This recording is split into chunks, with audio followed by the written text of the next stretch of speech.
So first things first, we've got our linebackers. And as I mentioned, this is, our positional breakdowns that we have done over the last 2 episodes now. And I'm going to do this for every position on the team, offense and defense. And this is really just what my thoughts are. Are there any holes that we need to fill from last season? What are my overall thoughts about the position? Is there anybody that, hey, this is somebody you need to look out for? This is not projecting, hey, I expect somebody to have X number of sacks. I expect, I'm not trying to predict specific numbers. For any of the depth chart stuff, I'm going to refer over to the Cover Crimson ones that have been put out by Clint Lamb and others. So that's the one that I'm going to reference when I'm talking depth chart. Actually, when you're talking linebackers and defensive line, these are pretty set in stone because, as we will talk about here soon, there's really only one guy that was a starter that you're replacing.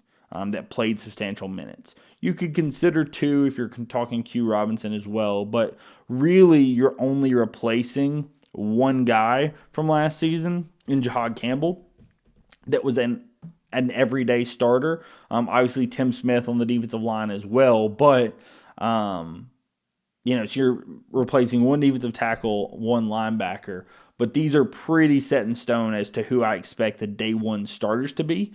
Obviously, rotational and how much people in the rotation play, that's something that's definitely going to be up for determination. But I do think the starters this season are going to be pretty set in stone. So when you're talking the linebacking core for this upcoming season, I think that the big question becomes replacing Jahad Campbell, right? We just mentioned Jahad Campbell.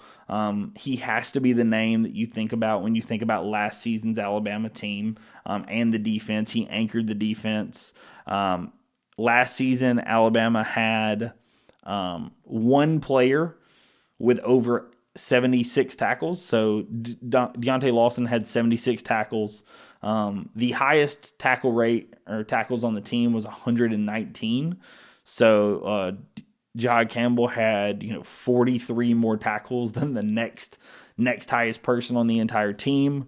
Then when you look at from a tackles per for loss perspective, the top 2 guys were Jahad Campbell at 11.5 and then Tim Keenan, which we'll talk about in a little bit, on the defensive line at 7.5. So he had about 4 more tackles for loss than the next best guy on the team.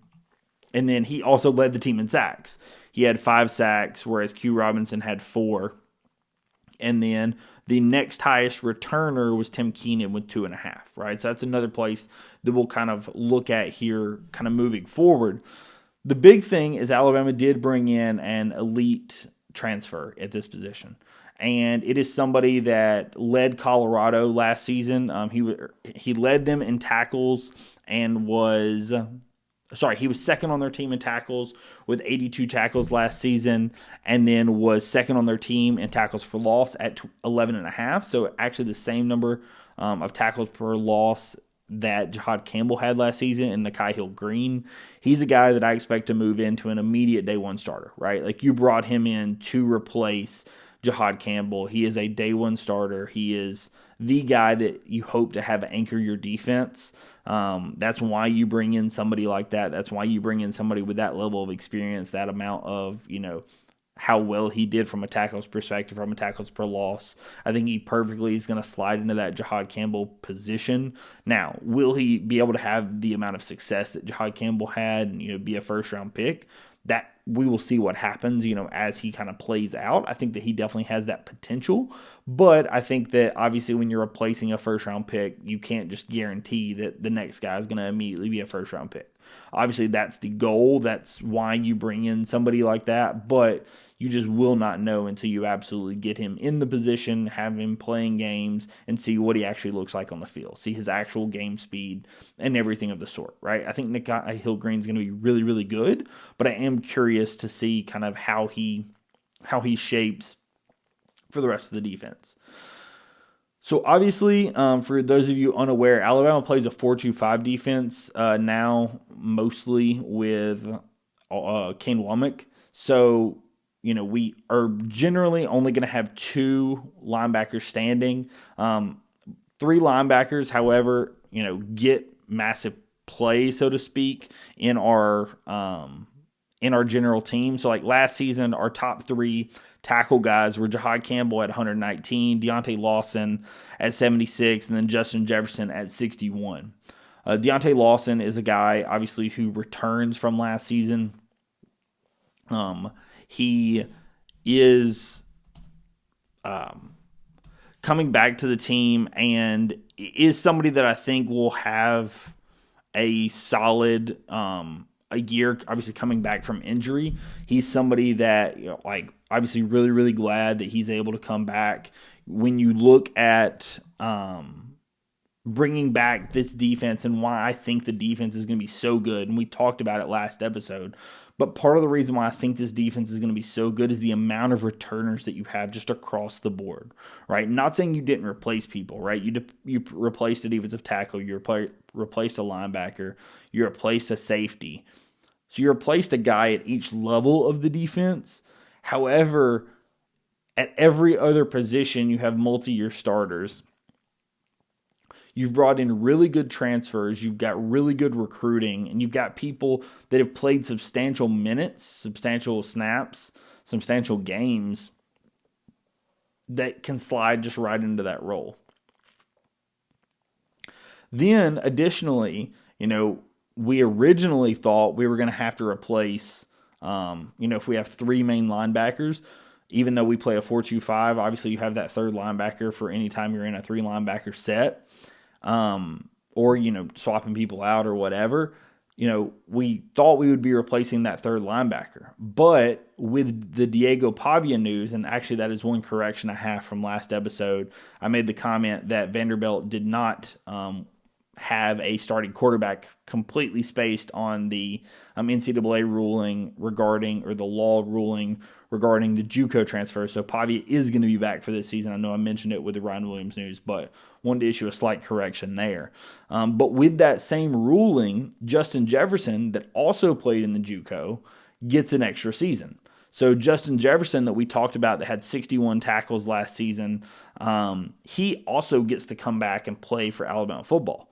So again, when you're looking at who we're replacing from that linebacker core, Alabama has Nakai Hill-Green that you bring in from Colorado to replace Jahad Campbell. You've got Justin Jefferson that comes in as a redshirt senior. You got Deontay Lawson coming back as a redshirt senior.